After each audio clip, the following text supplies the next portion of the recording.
So, Thomas McGinley, Oh, yeah. all the way over from Essex. Yep, On a yep. Sunday morning. Happy Mother's Day. Thank you, and you. Thank you very much. Right, so we've got you in today. We're going to speak about your recent victory Good. over. Actually, I will mention. I said this to the lads before you started. I looked through your career. Yep. 6 fights, all right? Yep, six fights, yeah. 5 wins. 5 wins, One lost my your debut, first yep. fight, yeah. But I looked through, there's a couple of names that I recognise on your career. Yep. Ricky Leach. Yep. Martin Hillman, Yep. who was your last fight for Yep. the belt we're looking at there. Yep. 2 good mates of mine. Are they? Yeah. Oh, no. Fuck you, McGinley. Beating my mates up. No, I've known Ricky for a long time. His dad actually trained me as an amateur. But I knew him way before then, like when Ricky was a little boy, and obviously. But he's gone on and he's a good fighter, so that's a good scout for you, mate. Yeah. And the same with Martin. They've, both been tough fights. So Yeah. it's good to get the 2 wins over them too. Yeah. Yeah. I'm pleased. Yeah, it's Martin's. I always just say when we used to do interviews with him, that he was always like my favourite small hall fighter. He just don't know when to quit, does he? He's just come forward, throw shots. He's one of the most durable, tough lads I've ever been in the ring with. I mean, I hit him with absolutely everything, and he just kept coming and coming and coming. I think I did hurt him a few times, but if I did, he only gave me a small glance that it was hurt. So round 3 and 4, I caught him with a couple of real good body shots and slowed him down. But I say he's one durable lad. I watched his fight with Boy Jones before. Obviously, I boxed him, and He done well in that, didn't he? that was a tough old fight, that one. And obviously looking at what Boy Jones has done since, that shows the level that he was at. So I knew I was in for a hard night. Boy Jones is a good fighter, mate. He's one that I think he's still a little bit under the radar.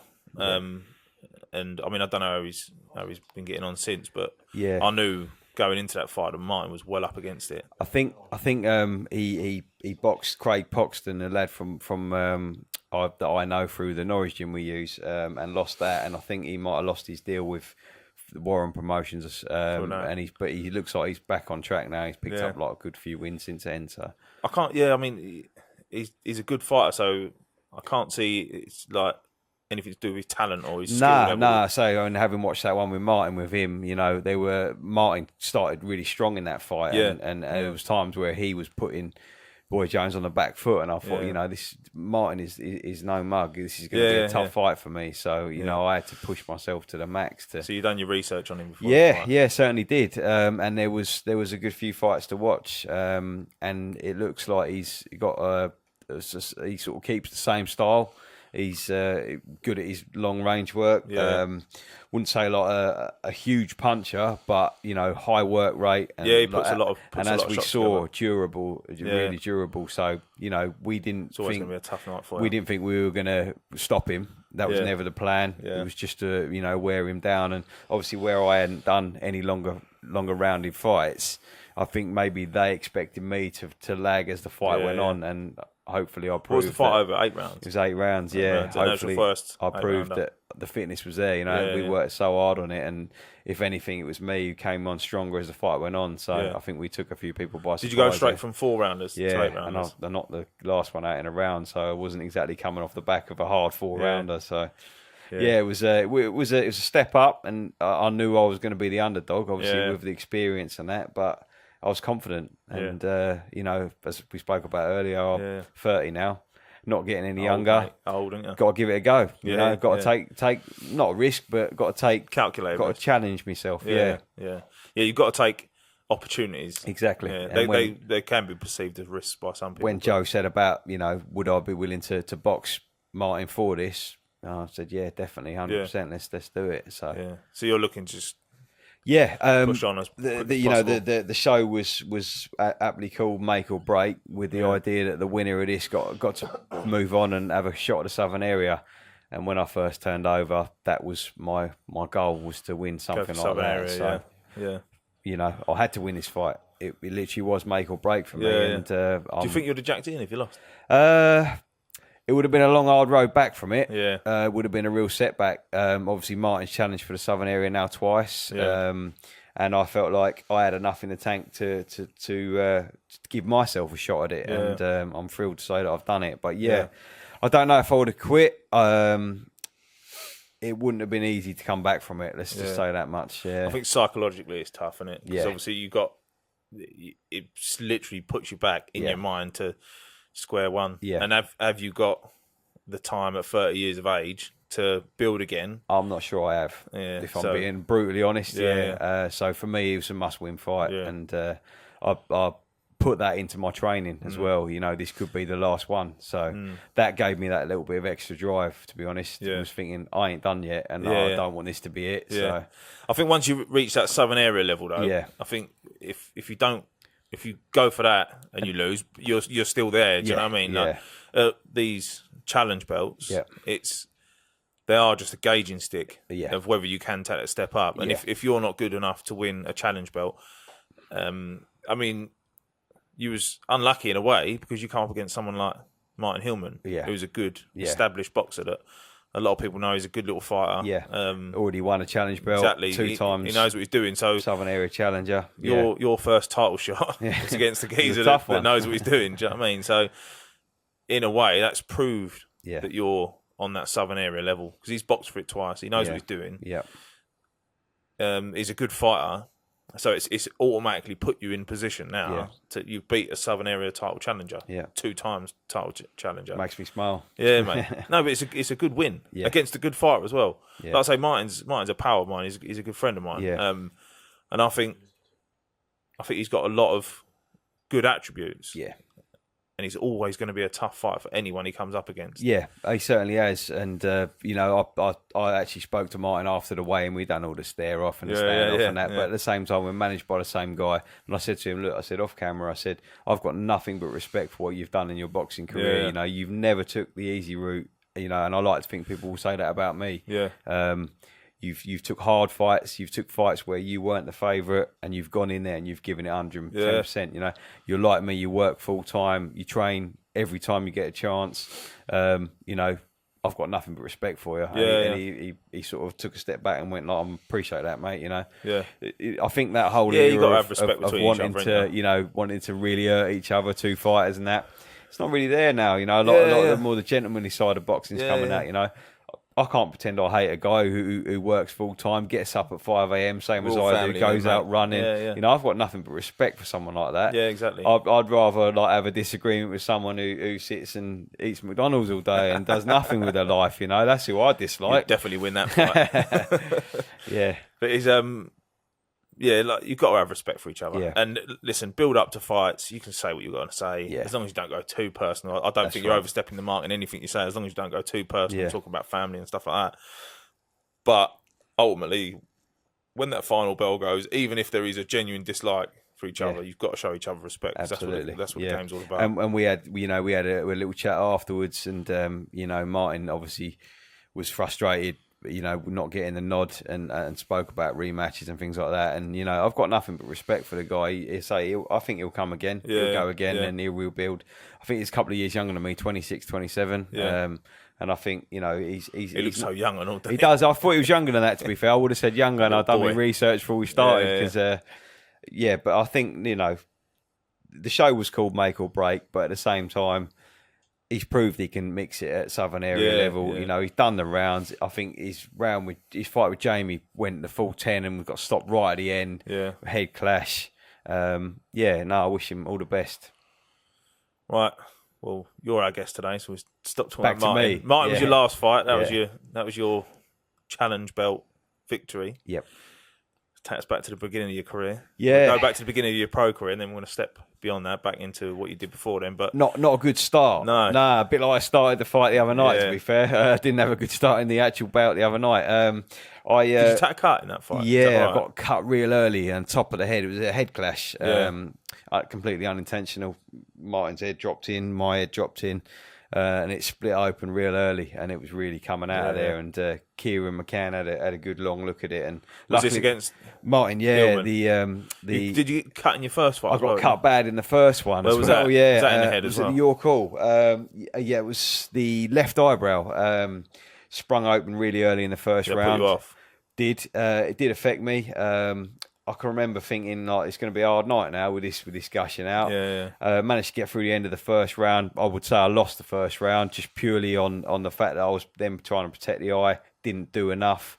Was matched hard, to be fair, against a foreign opponent who literally came to win. But they're the fights that I wanted, you know. Got no excuses. I just didn't do enough on the night, and definitely didn't think you should have got the nod. I wouldn't say so. I got cut on the other side, round 3, I think, and then I caught him with a right hook toward the later part of round 3, split his eye open, and the ref was having a real good long look at him, and I'm thinking, like, please let him stop it on the guy's cut, but he didn't. So you knew then that you weren't going to get the nod. Nah, I think as round 3 went on, I was coming back into it. But I was so badly bleeding at the end of at the start of the 4th that the ref was like, you can't. So I went to scorecards and he beat me by a point. Yeah. It's going to sound strange, but it was a good thing in a way, because we went back to the drawing board. Welcome to the pro game. Yeah, and I thought, wow, this is serious, you know. And I picked up 5 wins on the bounce since. So, it wasn't devastating. It felt like it at the time. It felt like, what am I going to do from here? But I hopefully proved the way I am as a person to not quit and keep going. Yeah, it's right. It takes a lot to come back from a defeat like that. Yeah, especially when in your first fight, it's so easy to just go, do you know what? Perhaps this ain't for me. Yeah. But when you've got that passion and you've got that, there's something burning inside of you that tells you just can't give up. Yeah. And that shows through when you do make the comeback, especially when you come back and win five wins on the bounce against good opponents as well. Yeah, Ricky Leach, I spoke about earlier. Ricky Leach, another friend of yours. Yeah. He's a good fighter. Do you know what I mean? He's been there. He's been in with some good fighters. Yeah. He goes on the road, so he's not going to get wins. But I believe, did he fight last night? I think he fought on the workshop show last night. Yeah, I'm not sure how he got on, but I think I see his dad put something on Facebook and saying that he should have at least got a draw. I don't know how the fight went. Yeah. But Ricky's always been a really underrated fighter, because I used to train with him and his younger brother, Ed Leach, who was a cracking little fighter, real unorthodox mix between, like, he looked like something out of the Winkerbank gym, like with the like the Nasseems and the Kell Brooks and things like that. He was just hand low, and I used to spar him. I was like a heavyweight, and I used to spar this tiny little kid, and he used to catch me some weird old shots, and he was a good little fighter. But him and Ricky used to spar, and without doubt, Ed was the more gifted fighter. I don't really believe in the word talent, or believe in the word, but I don't believe there is just a natural talent. But everyone's got different ideas of how things work. But without a doubt, Ed was the more gifted fighter. But Ricky was always a real good. He's done the basics really well. Yeah, and they used to have some cracking little. He's durable as well. Yeah, he's tough kid, that was my second fight, and I went back in there really fired up to get going, thinking this is not happening to me again. And I put it on him, and he took everything I had. So before that, obviously, going back to the very, very beginning, I boxed unlicensed and stopped quite a few people. So I always felt strong, and powerful, I hit him with as big a shot as I've ever hit anyone at that level, and he I didn't faze him at all. So that then made me work more on my boxing, thinking like I'm not going to be stopping lads at this level. Yeah. So if anything, that's what I took away from maybe my learning curve, second, third, and fourth fights was I hoped I'd be out there stopping lads, and then I realised that at this level, these lads are tough. Takes more than just a bit of power. That's the thing, because when you get to this level, these guys they know how to look after themselves. They know how to protect themselves, and they know if they've been hurt, they know how to not show it. Exactly. And they know how to ride these shots. So you need more than just power at this level, unless you've got some ridiculous power. Yeah, and I haven't. I think I hit fairly hard, but not like I'm not a big stoppage puncher at this level. So I always thought the same for myself as well. Like, I always had ideas of turning pro and being this big massive puncher. KO. Yeah. But I only got 2 stoppages out of 16 fights. And I was pleased to get one fight before last. It was good to see that it's still there, But I say that the game plan wasn't to stop Martin. So to get it's a good feeling when you do stop someone in it. And purely because it's just, that's it. Everyone loves it. I know I've won. Everyone loves a KO. I can go home now. Yeah. And I think everybody watching wants to see it as well. Which was nice on the show before last as well, because it was the only stoppage of the night. So, and I think people remember that. People go, that geezer knocks him out in his last bout. So it gives people something to talk about. But I say that was never really the plan this time out. Was fitness and a nice bit of boxing as well. So it was good to prove I can mix it at both levels. Yeah. So you just mentioned it there, but taking it back before your pro career started. Yep.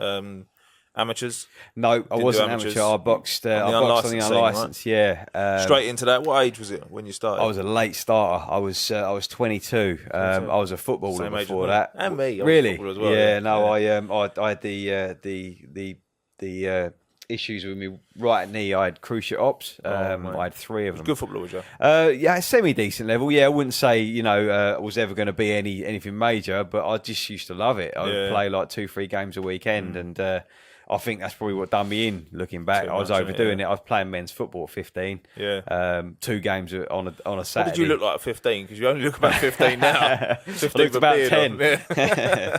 I would always play like 2 games on a Saturday and a game on a Sunday. And I think, to be honest, looking back now, probably a bit daft.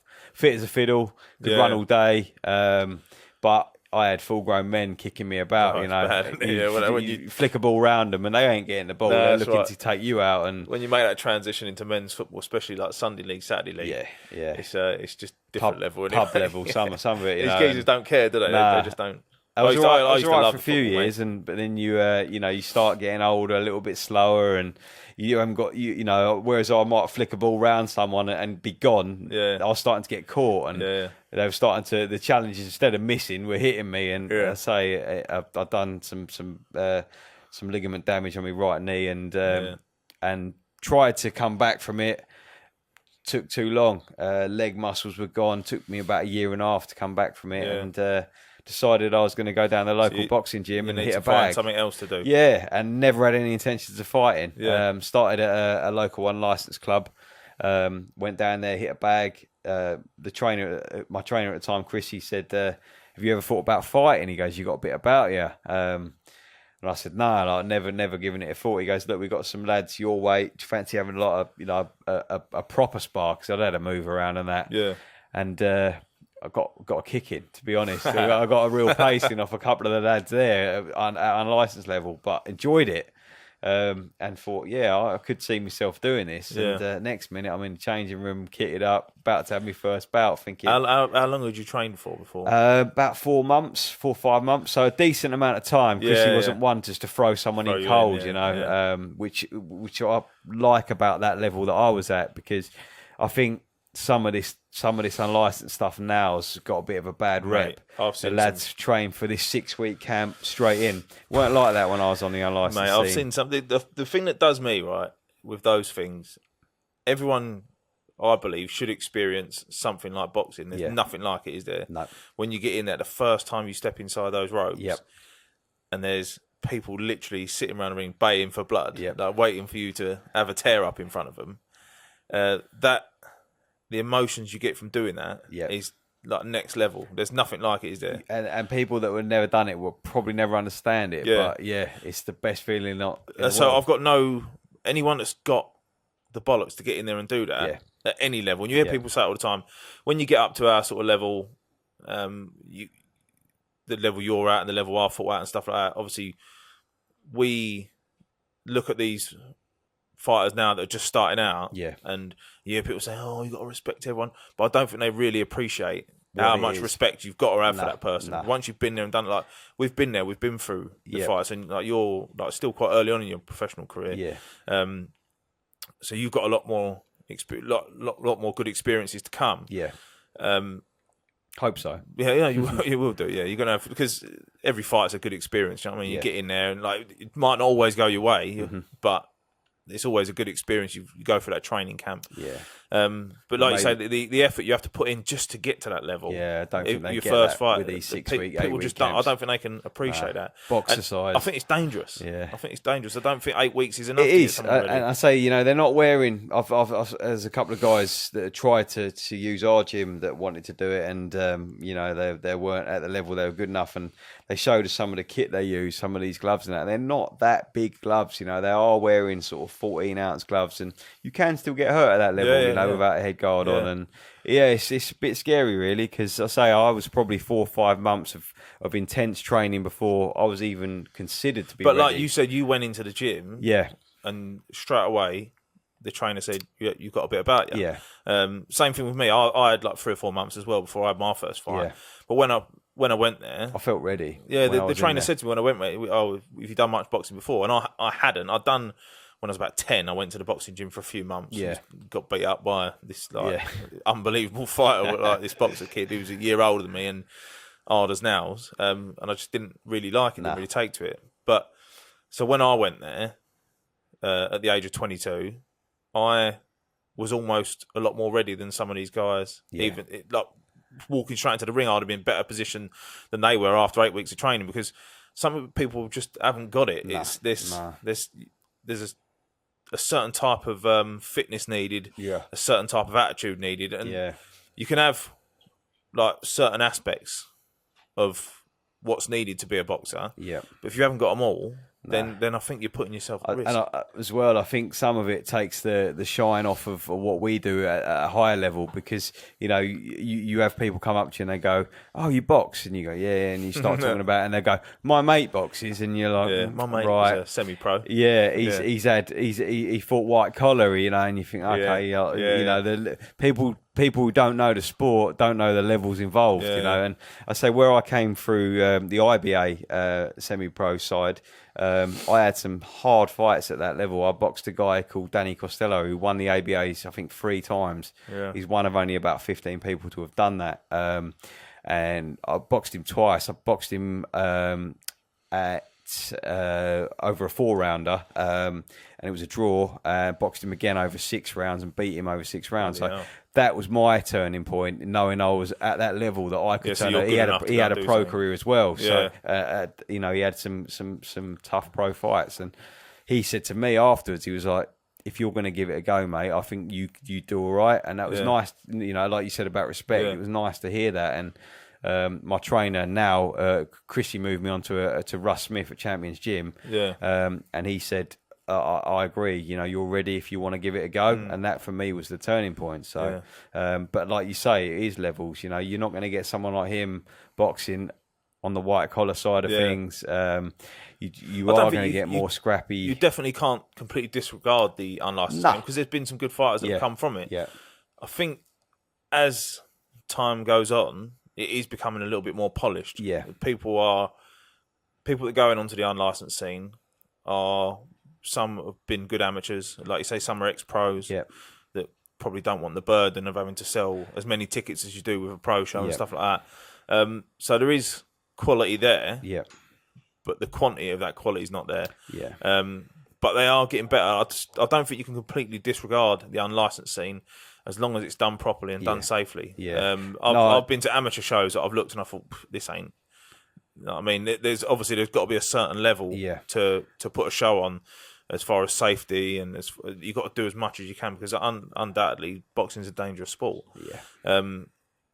So you've got to take everything into account which can go wrong, and cater for that. And I've seen it on some of these unlicensed shows. They just don't do that. No, absolutely. I agree. I say, starting at 23, 22, 23, I felt like I'd missed the boat for the amateurs, and never even tried to go down that route, to be honest. Looking back now, if I'd have started maybe 5-6 years before, 100% that'd have been the route I chose. I'd go back if someone offered me the opportunity. I'd go back amateur. Amateurs. I'd love to go back amateur. I loved it. We have lads in our gym, you know, that are sort of 15, 16, 17, and you know, they've lost fights. They've probably got, you know, 10 wins, 10 losses, or something around that. It don't matter, does it? But it's learning. You know, that's where you learn your trade. And I miss that. You know, all my fights were like intense. They were, you have to win this, and I did well on the unlicensed scene. I think I picked up like 13, 14 wins. How many did you have? 7 first round stoppages. I think I had. I only had 15 fights, 2 draws, so I never lost on the unlicensed. Done well then.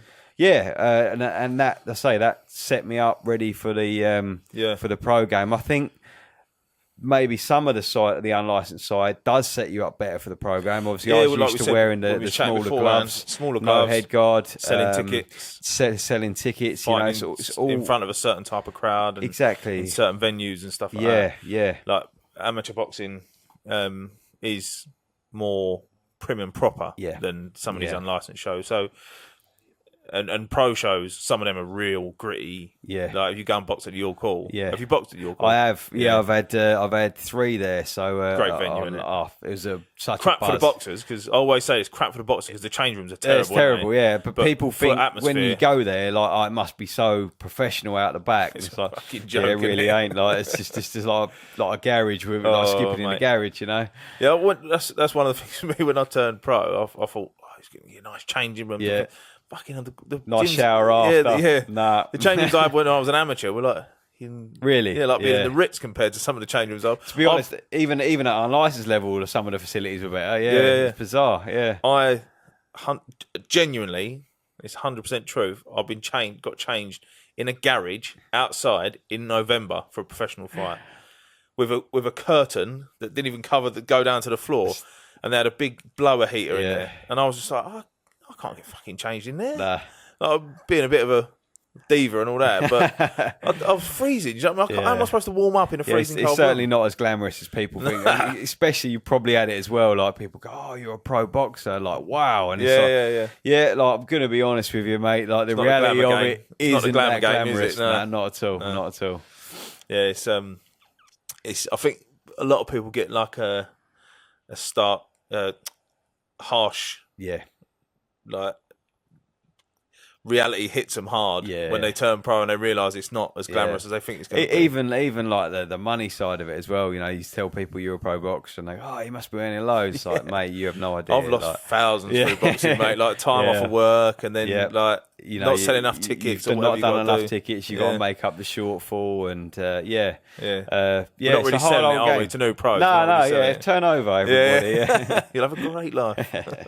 But this is why we do it, you know. Mate. It just makes up for it. It's and the buzz of getting that win makes it, for me, it makes it all worthwhile. It really does. So obviously you went through the fight with Hillman. Yep. You said you had a bit of beef beforehand and had a few words and stuff like that. And obviously you done like the stare offs and stuff like that. But ultimately, like you say, you just pointed to your belt and said that's what it's all about. Yeah. When your hand got raised for that, how does that feel for you? It felt incredible. I mean, as a fighter, you know when you're in there. Try and break it down for people that don't know boxing, the people that haven't been in there, haven't seen you go through your training camp, training every single day, wherever we'll talk about your training camp and stuff like that in a bit, but how hard you've trained, how much effort you've put into that. It all comes down to that one. Getting your hand raised. It literally does, and you know, you give the camp everything you've got, and boxing becomes your life for 8-10 weeks before that fight. It's all about planning stuff around boxing. You know, you're planning your food, you're planning when you're going to train. Work comes second. Family comes second. Friends come third. You know, you're not seeing people. You're not out socialising. Your boxing is your life, and everything. You've got friends of you? I've got a few. I lost all my mates when I started boxing. I've got a good bunch, and they all took the drive down to come and support me. But like you say, everything else becomes secondary. You know, I'm getting married in June. That even took a back foot for the time being, the planning and the prep for that. My partner's brilliant. She took charge, and like she's even said to me at times, "You ain't got to worry about that for the next few weeks. I'll take care of that. You got to think about this starts fight." Now, mate. She's gonna and now I'm back on it. Suffering. I wish you were back in camp now, didn't you? And to get that win, it's this feeling of relief that you haven't given all of that time. Not for nothing, because it wouldn't be for nothing, but you've given it and you've got the reward, you know. And for people to celebrate that with you, that have driven down to see you win it, it's just the best feeling. It really is. There's nothing you're comes from close. Essex way. It's your support comes from over that way today. Drive, hour and 20, hour and a half at worst. But I still managed to bring down like 60, 70 people to come and support me, which I was really pleased with. So it's hard, isn't it? It is hard, and it was nice when people made the effort.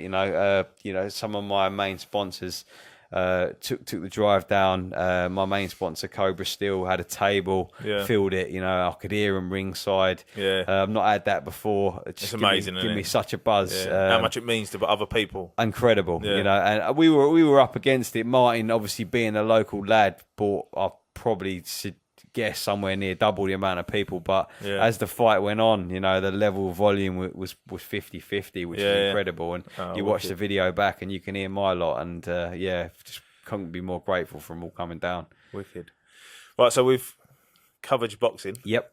You just spoke about getting married in June there. Yeah. Let's talk a little bit more about the personal life. Yeah, I'll have to be a little bit careful how I word some of this, but I've got the most patient fiance on the planet. You know, like I said, she cut me so much slack for this. Yeah.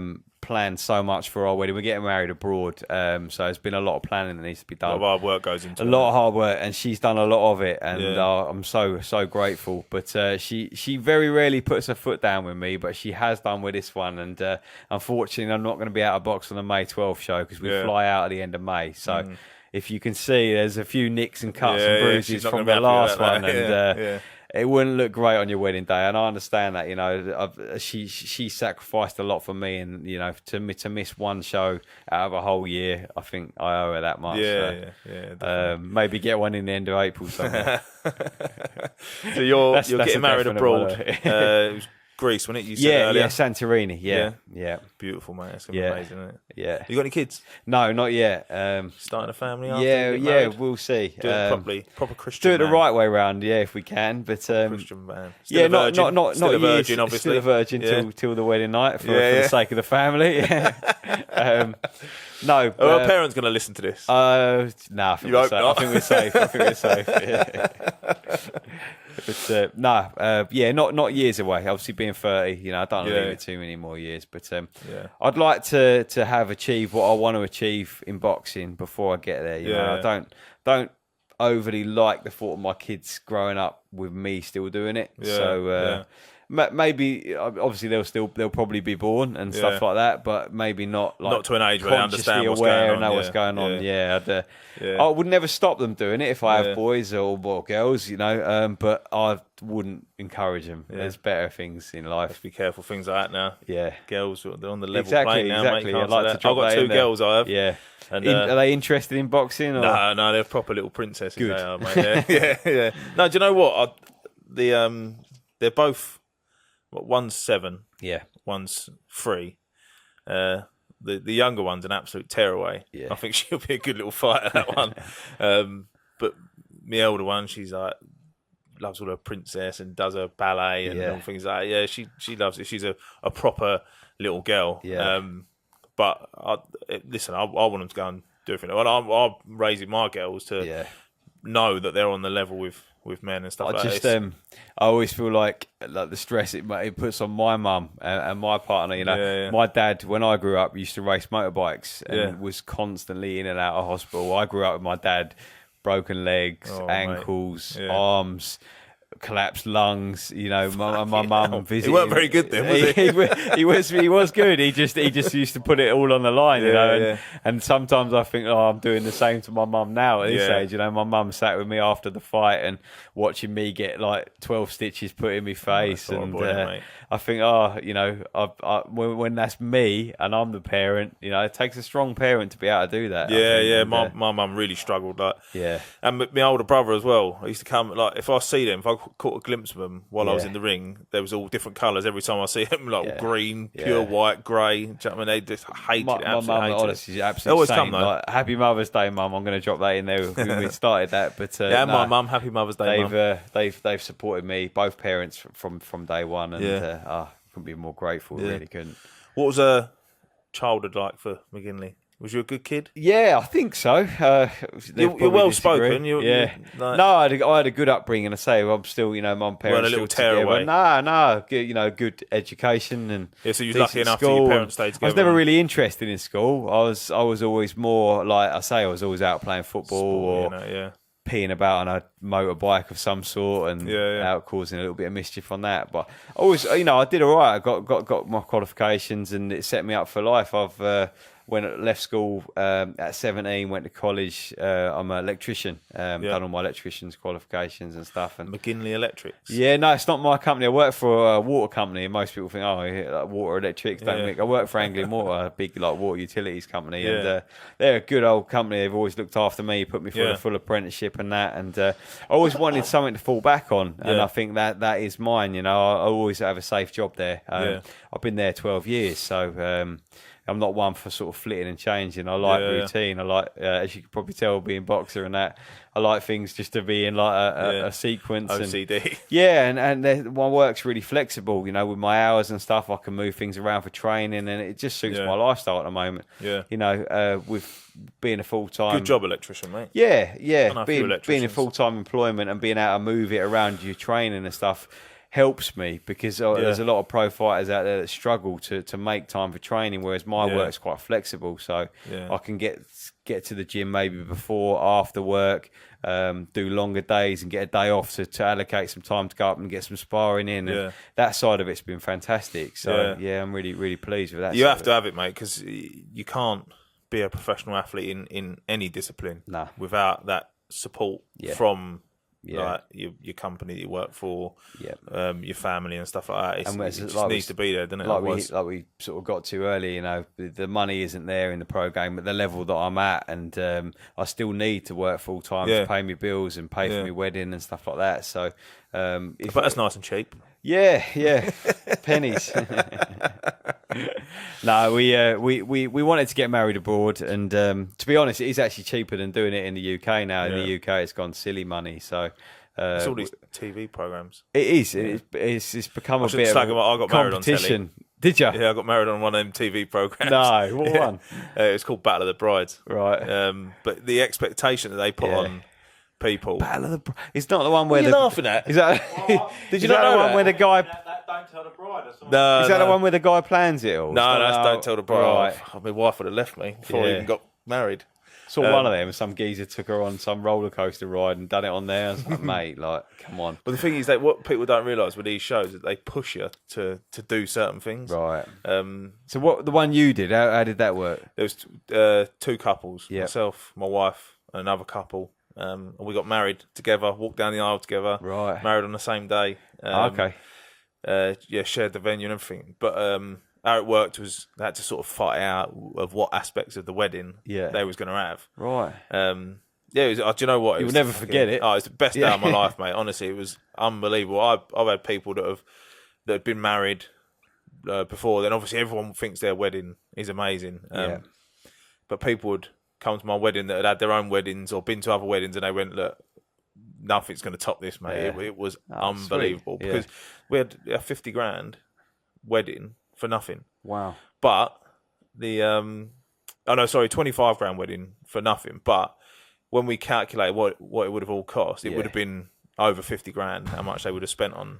No, but obviously they got a certain amount for nothing because it was all going on telly and stuff. People are spending thousands on weddings. That's ridiculous, isn't it? I mean, so we're not. We both got. My partner's a ward manager at a hospital, and there's not great money in the NHS either. I do enough to get by and pay for my boxing and that, but we're not rich people, and actually flying out there and doing it out there worked out a better deal for us. So I know a lot of people have done that. It is a lot, but literally, like me and my wife, we wouldn't be married now.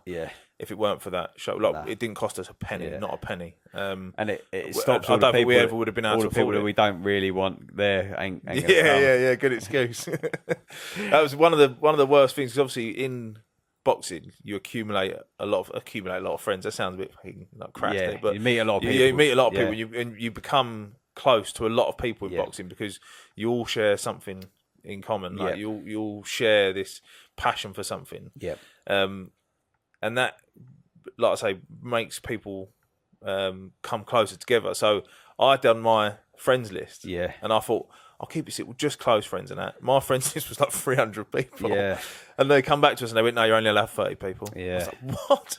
I've tried to whittle down 300 people down to 30. And that was like, I'm talking because I come from a big 'em out of a hat family in as the well. end. Yeah, like all my cousins and stuff. Like literally, there's hundreds of us. Wow. So just through close friends and Did you have family. like a party somewhere else? Yeah, we did have like a little. That's basically what we're going to party. do. We're going to do the wedding. There's to say, just under 30 people coming to that.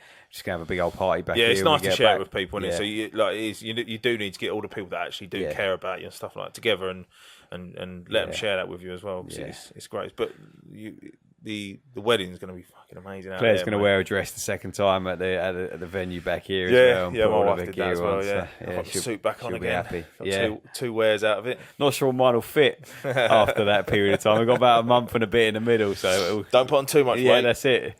Nah. Oh mate, I had luckily when I got married, it was just before I started training camp, so I was probably at my heaviest. Yeah.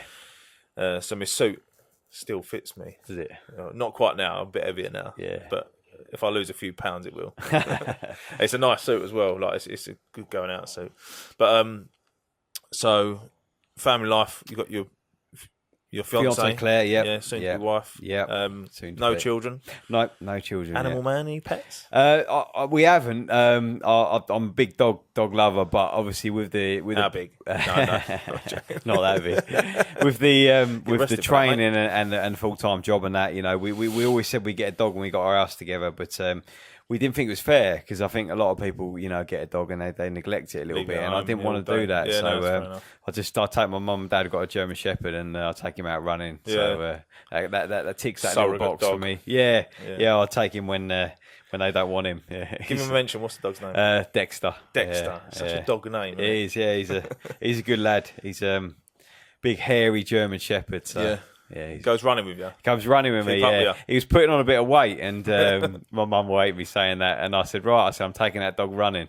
And the first time I took him, he was in bits, absolute bits. But now I do it like every week without fail, and he loves it now. He's lost a little bit of weight, and he properly enjoys it. So it's good for me as well to get out and get some road work in. So my mum and dad, they've got a little dog. Luckily, it was a little dog because I was like, I'll start because one of the lads I was training with bought a dog to go running. Yeah. So I thought, I'll take mum and dad's. I was watching him falling over there. I'll take mum and dad's dog running. It was a 5 mile run. I got about a mile and a half round. It nearly fucking died.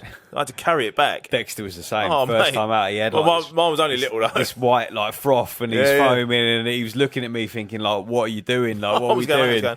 It's weird, but I say like, about 2 or 3 runs in, he started to do it, and I'm thinking like it was nice to see that a dog can get fit as well as a human being, And now he breezes it. Sometimes he looks at me as if to say, "Come on, up it a bit." Yeah.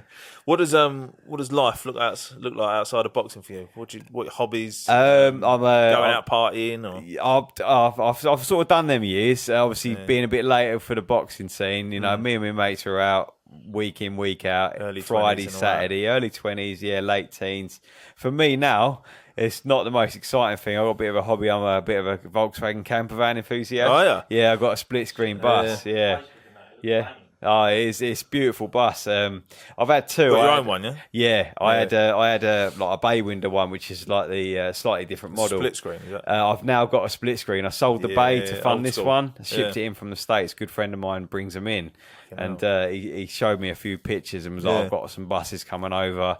It was a bit daunting because they're not the cheapest thing. Even in the state I was in, I still give like $8,000 for it. Yeah. So it was and then it's a bit of a risk. As well. Yeah, it's a forever project. It is. I've literally took it back to like bare shell, restored it. And I say I've got some pictures on my Facebook and Instagram if anybody wants to see it. But it's looking pucker. Yeah. So that's a big hobby of yours. Yeah. How'd you get into that then? I don't really know. I've always liked them. Do you think you said your dad was into bikes racing and stuff? Do you think you would have seen them back in the day? We've always grown up around vehicles and stuff like bikes, cars, and me and my mates used to go to a lot of Volkswagen shows when we was in our late teens because it's just an excuse to get pissed and drink loads and sit and watch like drag racing and stuff. Yeah, and don't drink and drive. Always like the buses, and never thought I'd be able to get one. And started with like a cheaper like bay window one. restored that, done a decent job, and made some good money on it, and set me up to buy this one. So I've literally just thrown everything at this one to make it complete nice. now, is it? It's 99% there. It's pretty much on the road now. Yeah, just finishing off the last little bits. Is it worth a lot more than you paid for it? Yeah, I hope so. Yeah, I reckon. I mean, fully But done. it's not about that, is it? It's Fully done, you're looking at like 50 to 100 grand for one now, so it's mental money. You know, I've put quite a few grand into it, but not that amount. It'd be nice to know that one day, if I ever needed it, it's there as an I never investment, plan on selling it, but it's there. You know. Yeah. It's not about it, is it? Like, no, it's a passion, isn't it? Like it takes my mind off boxing for a period of time. And I get in from work some nights, and if I've trained in the morning, I might go out and do an hour on the bus, and just clears my head a little bit. And do you do all the mechanics work stuff? I've done like probably 90% of it myself. So I wouldn't have a fucking clue. I sort of learn as I go, to be honest. Like, a lot of it is just being willing to give it a try. You know, a lot of the mechanical stuff. I'd just lose things. I would. Got to be honest, I'd never done anything on brakes or anything like that, and I've done all the brakes and all the drive and the gearbox, and none of it works, but we'll see. We'll see if it passes the MOT next month. Quality. So, like you say, how long have you been doing that for? I bought that 2 years ago, so it's been quite a long project. That one. Yeah. How long did before that? The first one you bought. All in all, I've been doing them about 7-8 years. Yeah, so it's been a few. So pretty much my 20s. Yeah. Right, did you go and cuddle it? Yeah. Give it a little sit kiss. out there at night. Yeah. You ever seen him? Gets me away from the missus as well. She gives me a hard time about I've seen documentaries of like blokes that make love to cars and stuff like that. You're not one of them, are you? Well, on a weekend. But, Saturday night. Oh, it's Sunday today. Got something to do, yeah. Well, documentaries. Docus, yeah, it was on YouPorn. It was on. Right. Yeah. Can we mention things like that? Yeah, go for it. No, I mean, but like brand names. Do I have to say there are other porn sites that you can go to and get good? Like the one on your laptop that you got over there. Yeah. It all comes up there. We'll bring something up in a minute. Oh yeah, that'd be a good one, wouldn't it? Yeah. Sponsored by Pornhub. Never turn down a sponsor. We could be a little bit dirtier then, couldn't we? Naked. Yeah. We're talking to Travis, by the way. I know you met him, but the ones that ain't. Yeah, they're probably thinking who's that. I don't know if you can hear him. I don't know if you can hear him talking. Maybe a little bit. Yeah, it might be able to hear him talking, but I know last time we done this. This is our second podcast. This. Yeah. We had Grant Dennis last time, which said you watched and all over it. Done your little bit of research. Take this. Yeah. Sorry, Grant. And when I watched it back, obviously because we got these mics that are right in our face and you can hear us clearly. When I watched it back, I was talking to people and you can hear what they're saying. So right. it just looks a bit weird that we're chatting some geezer. We could be talking to anyone.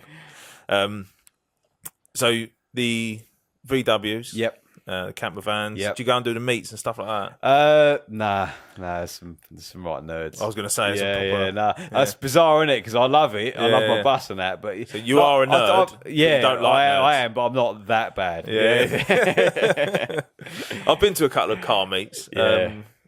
One of my girlfriends, her dad was into classic Morris cars. And went to a couple of car meets. Do you know what? They were really good, but they're all older people, so they all had stories that were really good. Rather than sitting there going, there's a few bits on mine where I haven't done it like quite as it came out of the factory, and like people have been like, grilled for it. You've done that in this colour, and it's meant to be this. I'm like, mate, I ain't done it for anyone. I've done it for me. You know what I mean? I've kept it roughly the same, but at the same time, I've made it functional. Do you do the little wave thing as you drive past people? Oh, well, mine's not on the road, but I used to in my old one. Yeah, I do it in the garage to the wall at the moment. Yeah. My brother-in-law, him and my sister have just got a VW Caravelle. Yeah. And they do it now. Yeah, it's a little sign. I'm like, what the fuck are you doing? Waving to people. But it is like a little club. Like if you've got a Mini or if you've got like a VW camper, you've got to wave to each other. But I'll have to get one because I reckon that's the only way I'm going to get friends. Yeah. So, or anyone to wave at me anyway. You can join the... I'll borrow yours. Yeah. I bet no one else can drive yours, can they? Nah. Well, as I say, I ain't driving yet, but I think I'll keep this one just to me. Yeah. Claire used to drive the old one, but this one's a lot more valuable. So what about time with like I know you said when you're boxing, when you're in camp, everything's second. When you're out of camp, like you've got quite a bit of time now. Obviously, you've got to keep yourself in shape and train still. Yeah, but it's not at the intensity of a training camp. I love this bit. I love this little bit of downtime afterwards. You know. Yeah. always like to stay fit. I am back in the gym. We're ticking over. I think it's the best way to say it. But it's nice to be able to go out, see people. You spend a lot of time with your wife. Yeah. Give her like the attention that you can't quite give her when you train. And also as well, to contribute a bit more to like the wedding plans and go out and see me mates, say, thank them in person for coming and, enjoy a bit of time off with them really and with family. Yeah. Funnily enough, I was out couriering them all round yesterday. They were doing the female part of the wedding. They were doing they're looking at dresses and all that sort of stuff. So when you was driver, I was driver, so I done my bit outside the shop. Yeah. Have you seen the wedding dress yet? No, I'm not allowed to for the day. Oh yeah, you're a good Christian man, aren't you? Yeah, still a virgin. Yeah. Friends and stuff like that. Do you go out? I know you said you've done all your partying in the early 20s and stuff like that. What do you do? Just socialise? Yeah, I think I like my social circle. You did mention now, earlier you like a beer, didn't you? I do like a beer. My social circle now, a lot of my mates have got kids now, so our social interaction is indoor more play areas. Indoor, we'll have a beer but they've got to shoot at 9, so it's not late nights anymore. But it's nice just to see them, and keep those bonds strong. They all drove down to watch me fight. Yeah. Means a lot because I know they've all got young kids, and it's not easy for people. It ain't always easy. Babysitters. You're come along, and it's 40 quid here, 40 quid there. Got to get there, gonna have a few drinks. It's a lot of money for people. It's hard work, and they still come, and it means a lot. It really does. And like I say, this bit of period of time now, it's nice for me to give something back and go out and see the lads and see my family, and spend a bit of time, bit of downtime. That's nice. That time after your fight, the first one where you go out with the lads. Yeah. Have a few beers, maybe talk about things other than boxing. Yeah. Because obviously you've got your boxing friends, but boxing friends tend to not drink. Yeah. But when you've your friends that you've grown up with, that you've become friends with outside of boxing, when you that first night out with your mates, you sit around a table chatting and someone brings up boxing, you go, not tonight. Not tonight. When you fight next, I don't know. Yeah. There's always one, isn't there? Yeah. And as the night goes on, someone gets really drunk and they're just in your ear. Oh yeah, so this fight. Or they start giving you a few digs in the arm. That's the classic. I reckon I could take you. I don't reckon you could, mate. Constantly on guard, aren't you? Yeah, you're 4'2", and weigh about 2 stone. Go away. Me? No, not you. I was going to say, you're within a 2 stone. 5'2". No, there's always the annoying little one, isn't it? I don't suppose you've got many mates that are smaller than you. I haven't. I am the littlest one. Yeah. So how tall are you? 5'7". 5'7". Yeah. You're not that small then. No, you're super bantamweight. That's with my heels on. Yeah. I made super bantamweight for this one. I've been feather, but I made super bantam fairly easy. What's 9 stone? Is it? I was boxing at 9 stone. Yeah, and this was at 8 stone 11. I think, or 8'10". Yeah. So you make it all right. I made it all right. It was a test this time. It's the first time I've done the day before weigh-in and everything else that goes with that. So I reckon I could maybe one do bantam. So we'll see. Yeah, mate. I felt strong at that weight as well. It was good. Yeah, it was good. Who's like top of your weight division at the moment? I think in Britain, Ward's got it. I'm not sure actually. I'm not too sure who's got it on my weight. Martin. Yeah. Martin Ward. Is it Martin Ward? I'm not too sure. Know. I should have done my research. Yeah, so should I. Yeah. Yeah, you should know. I should know that. Yeah, you should be telling me. Especially if I want an English title. Who are you going to fight? I think Matthew Chander's got the English, and he's decent level. So that's my ultimate dream, is to have a crack at something like that. Yeah. So you want for you in your head, your realistic goal is to win the Southern area. I want to win the Southern area. Obviously, once you've won that, you've then got to go. I want to have a crack at something big. Yeah. I think I'd like to say time's not on my side. It's got to be within the next 2 years, and I think if I can get a shot at that Southern area, whoever it's against, and go out there and give a good performance, I think I've got it in me to win it. Yeah. And then that's a stepping stone then, The Southern area, I feel, is out of the area belts, is the best one to win. And it would hopefully, maybe have to defend it, and then people start thinking, right, we've got to give this guy a crack at something one bigger. So an English shot, ultimate dream really is. Yeah. I want to come back to the Southern area title in a minute. But I just want to quickly go, because this is something that really interests me, and I think a lot of people know. Always a big topic in boxing: dieting, training. Give me a quick rundown on what your training regime looks like when you're in camp. Yep. And then I want a little bit about your diet, because obviously you don't weigh anything, so nah, you can't eat too much. And I used to weigh a lot more. So did you? yeah, I was 10 stone 6 on the own license. Made 10 for my pro debut, I think, and now I'm down under 9. You make 8. I made 8.11. I reckon I could go one more. What's that? 8.5, 8.6? Yeah, 8. It must be 8.5. I think 8 stone 6. I think it is. Yeah, bantam. Yeah. So what does your training look like? My training looks like you have to work it around your working, obviously. Yeah. Normally a couple of mornings a week, 3 mornings a week, I'll have a run before work, and that might mean training. We spar on a Tuesday and a Thursday, fairly religiously. And the rest of the days, my trainer will either have me in 2 sessions a week for pads, or we go in and we do our own thing. The gym is literally always open. My trainer Russ is in there at 4:30 in the morning. And the rest of my teammates are in there 4:30 in the morning. 4:30 in the morning. What's he doing in there, mate? The guy literally lives for us, to work around us. Could not be more grateful for that. Obviously, we're all full-time workers. A lot of the lads have got to Does he work as well? That is his job, full-time job. He does other stuff as well. He does like extra to make it up. He'll do a bit of groundwork and stuff like that. So he'll do like 4:30 in the morning. So he does like personal training and then he'll go off at like 9 o'clock and do a day like working groundwork and stuff. So he's super committed. What a hero. Guy. He is. Could not be be more grateful to have him. Take me out off to him, mate. So we do a lot of work on our own as well as pads. I think that's important, though. I think it is. You obviously you need someone on there, but I think you do need that bit of time to find yourself and what you're doing and stuff. And he like knows, the 6 lads in my gym are also just as committed as me. They will do the road work. They will do the runs without him having to even mention it. So that we're not in there to get fit. We're in there to work with him on something. That for me is critical. I'm not at Champions Gym to get fit. I'm there to learn. To be a champion. Exactly. And when we do our pads, it's not fitness pads. It's working on something. It's trying something new, see if it works for me. If not, we change it up. So so quite relaxed compared to some, but obviously when you're there it's intense, and like you say, when you're working on certain things you're drilling. So it sounds like you got a good little setup there. I had it all wrong, to be honest, when I first turned over. For me it was just about volume of training. I've learned from that. Quality over quantity all the time. I pulled an Achilles and had a few other injuries where I wasn't giving myself enough time to recover. Training 6-7 days a week, twice a day.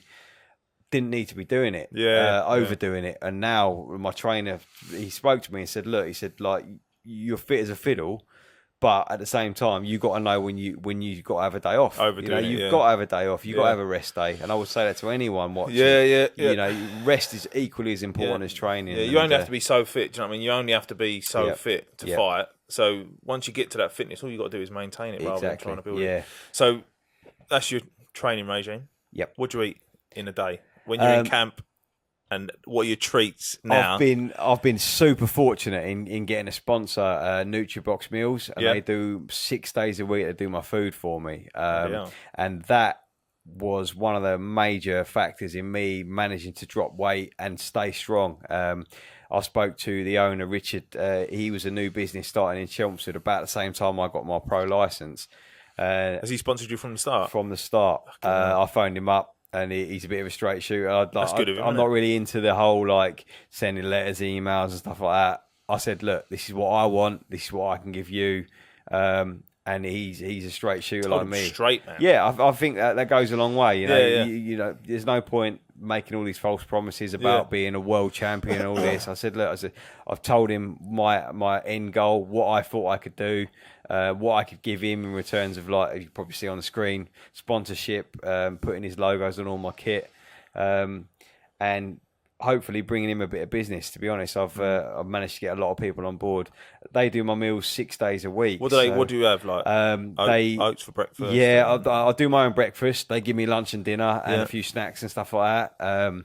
I eat really well. Go on, give me a breakdown. What exactly do you eat in a day? So what do you have for breakfast? Oats, nice bit of protein, maybe some fruit Protein as powder. well. Yeah, blend it in, get a little bit of chocolate in there or something, get a bit of flavour. Yeah. And then lunch, usually something fairly clean, sort of bodybuilding style, maybe like chicken and rice, veggies, clean, your clean veg, salad, dinner. Yeah.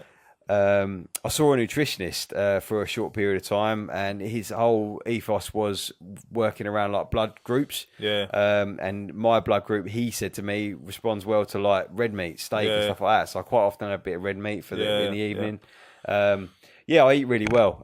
My snacks are like fruits and like a lot of these like clean bars that you can buy now, and I do eat well. And hopefully it shows. You know, I try and keep my body fat nice and low. If you're making the weight that easy. Yeah. Good, but I say, you know, without NutriBox, I'd have NutriBox meals. NutriBox meals. Get on board, Speaking people. To the camera, tell them. Get on board. That's where you need to be. Yeah. So that's one of your sponsors. Yep. You got any other sponsors? I have. I mentioned. We usually do this bit at the end. Yeah. If I turn around, you can see them all in one hit. I was looking at your t-shirt thinking, why are you wearing a Micro Machines t-shirt? But there's no S on the end. Nah. But it's the Micro Machines. Is that your nickname? Yeah, Dave Bassant, the MC, gave me. He asked me Fight Before Last if I had a boxing name, and I was like, "No." He goes, "Well, you need one." He goes, "Because you're getting to the level now where people need to know who you are." And he goes, "You're quite little, aren't you?" I was like, "Cheers, Dave. You're not the biggest fella yourself." He's about 4 foot himself. Yeah. And he went, "What about Micro Machine, like Triple M, Micro Machine McGinley?" I was like, "Oh, that works pretty well." And he done it. It's good, isn't he? People jumped straight on board with it. And I was like, "Sweet." And one of my sponsors, Pembroke, was like, "Oh, we can play around with the Micro Machine logo to suit." So they've changed like what used to be like the little cars to you know, this is going out to everyone, and you're going to get sued by Micro Machines. Probably, now. yeah. Oh, you got loads of money. Sue Pembroke because they did it. Sue Craig at Pembroke because they did it. Sorry, Craig.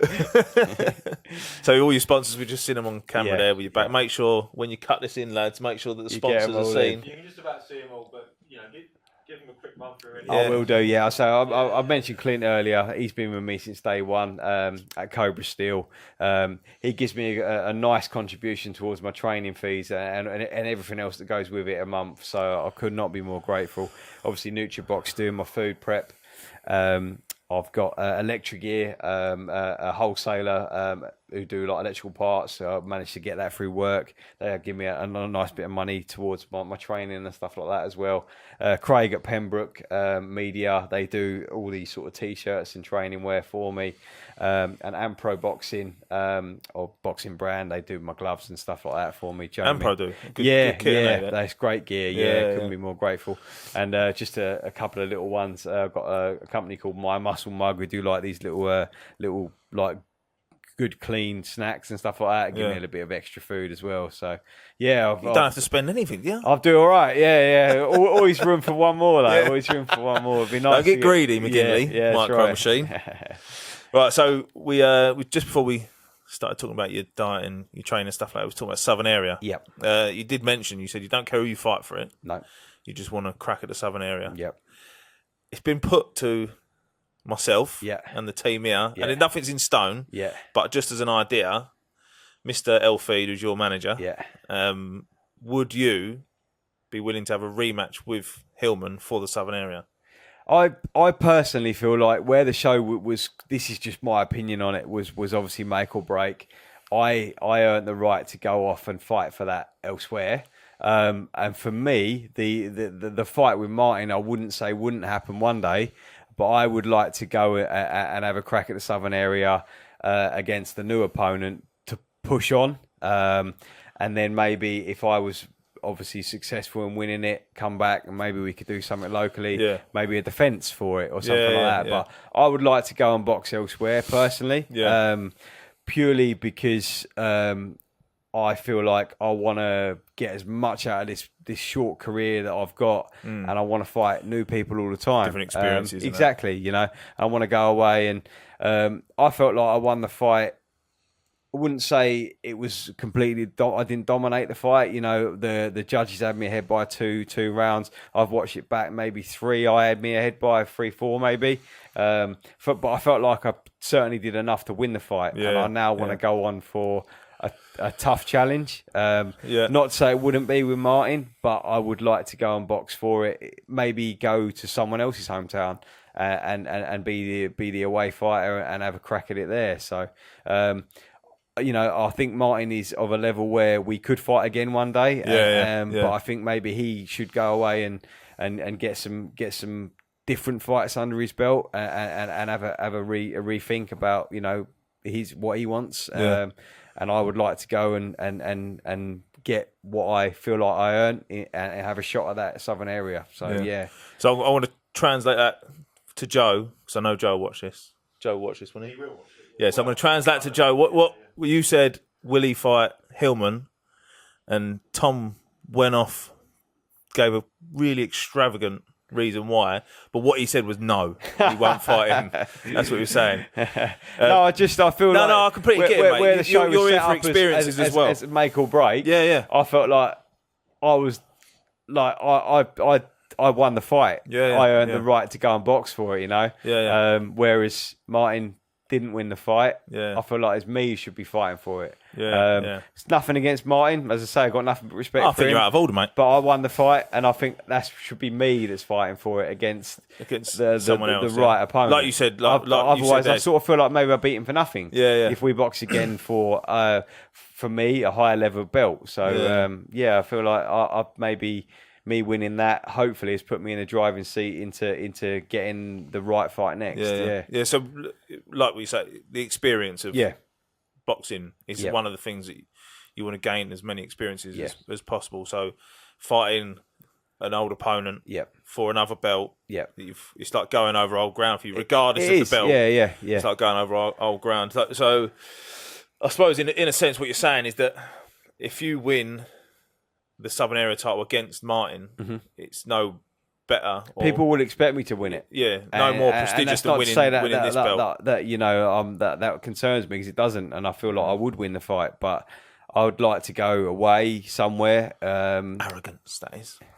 A little bit of arrogance. Every boxer's got it. Yeah, you got to have it, no, just confidence and self-belief, I'm sure there'll be other names out there, worthwhile challenges for that Southern Area belt. And if the right name comes up, then we'll do it. Yeah.